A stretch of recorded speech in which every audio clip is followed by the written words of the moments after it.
మన VVIT university, absolute discipline, absolute education.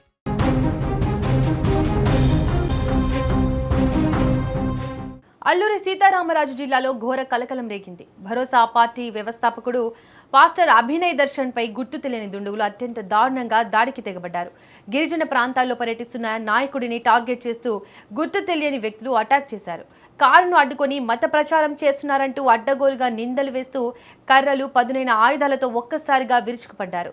ఈ కిరాతక దాడిలో అభినయ్ దర్శన్ తీవ్రంగా గాయపడి ప్రస్తుతం ఆసుపత్రిలో ప్రాణాలతో కొట్టుమిట్టాడుతున్నారు. ఈ ఘటన గూడెం కొత్త వీధి మండలం మొండిగెడ్డ పంచాయతీ పరిధిలోని నీరుతోటపాలెం గ్రామం వద్ద చోటు చేసుకుంది. గత 15 రోజులుగా భరోసా పార్టీ తరపున అభినయ్ దర్శన్ తన అనుచరులతో కలిసి ఈ ప్రాంతంలో పర్యటిస్తున్నారు. స్థానిక గిరిజనుల సమస్యలను తెలుసుకుంటూ అరకు పార్లమెంటు పరిధిలో పార్టీని బలోపేతం చేసేందుకు ప్రచారం నిర్వహిస్తున్నారు.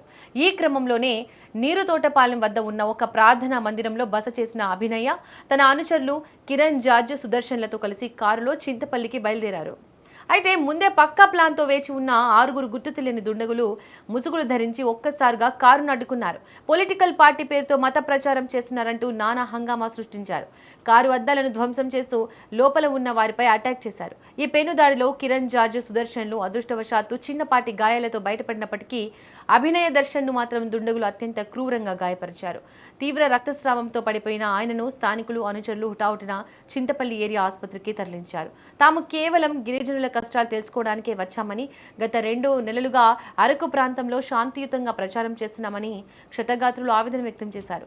ఈ దారుణ ఘటనపై పోలీసులు కేసు నమోదు చేసి దాడి వెనుక ఉన్న అదృశ్య శక్తుల కోసం గాలింపు చర్యలు మొదలుపెట్టారు.